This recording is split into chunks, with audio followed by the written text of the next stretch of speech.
Bonsoir et merci d'être parmi nous ce soir. Good evening and welcome. A decade ago, we in Canada were the only G7 country without a national think tank in the national capital talking about national issues to national policymakers, the national media, and the national electorate. A group of us thought this was a big hole in our democracy. And we set out to fill it, and in so doing, created the Macdonald-Laurier Institute. And this evening is, in effect, the party to crown 10 years of success as Canada's leading national think tank.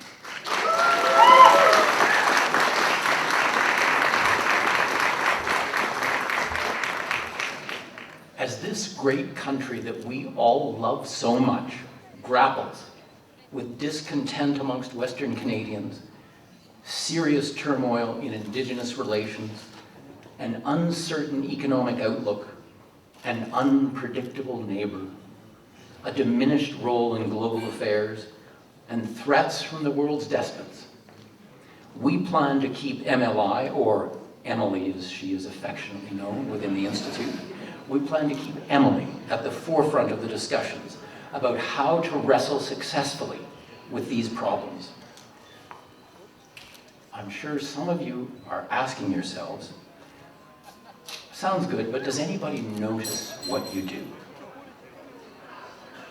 I think the evidence is overwhelmingly yes. Well, I would say that, wouldn't I? Quite literally, by our account, every working day of the year, MLI has an op-ed in the national media about an issue of importance to Canadians. 200 last year in the national media. Nearly 500,000 people every year watch our videos on these topics, including a growing international audience. I was telling the head of TICO, the Taiwanese representative office here, that our third largest international audience now is in Taiwan. Thousands of people every year are attending our growing number of events. More read our papers and listen to our podcasts. Our thoughts on national issues are constantly referred to by opinion writers, editorialists, and others. They are mentioned in Parliament. When the British Prime Minister spoke to a joint session of Parliament here, he began his speech by quoting from our first book.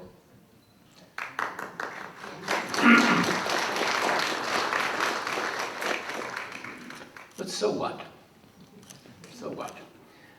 It's not enough that people notice. Does what we do make a difference? Judge for yourself. We led the argument against allowing a Chinese state-owned enterprise to acquire Canadian construction giant Aecon. That transaction was turned down. We, not once but twice, convinced Ottawa not to entrench the UN Declaration on the Rights of Indigenous People in Canadian law because it would conflict with the distinctively Canadian approach developed here in the last few decades.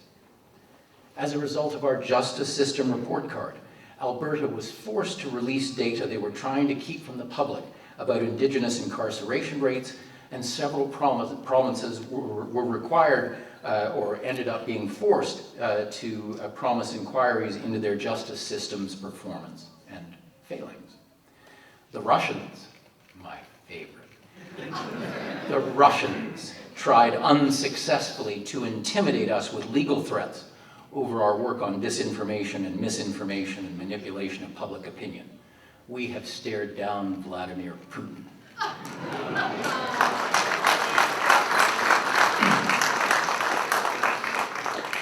And lest anyone think I'm claiming to do all this by myself, well, you're right, but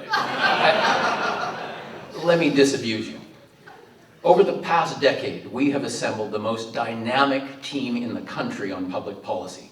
People like Jack Mintz, Donald Savoy, Philip Cross, Stephen Buffalo, Charlene Gale, Ken Coates, Chris Sands, Peter Menzies, Richard Owen, Christian Luprecht, Kaveh Charouz, Duanji Chen, Charles Burton, Alistair Gillespie, and Marcus Kolga, several of whom are here tonight, and many others I would love to mention. are the great thinkers that Canada needs to be hearing more from. And that's why we exist. To find the best people with the best ideas in Canada and to give them the most effective communication platform in the country so that everyone can hear what they have to say. The staff at the Institute are second to none in their dedication, their professionalism, and their effectiveness.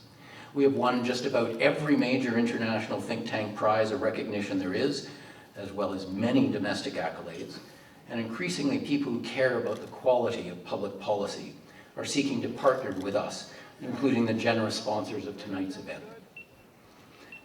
Simply put, we aspire to leave Canada even better than we found it, and to do so by bringing the best ideas of our most important thinkers to bear on the problems that we face together. Tending to Canada's needs by working with Canada's best and brightest. That's been a hell of a good way to spend the last 10 years. With your continued support and friendship, there will be even more to come. Thank you. Merci de votre attention.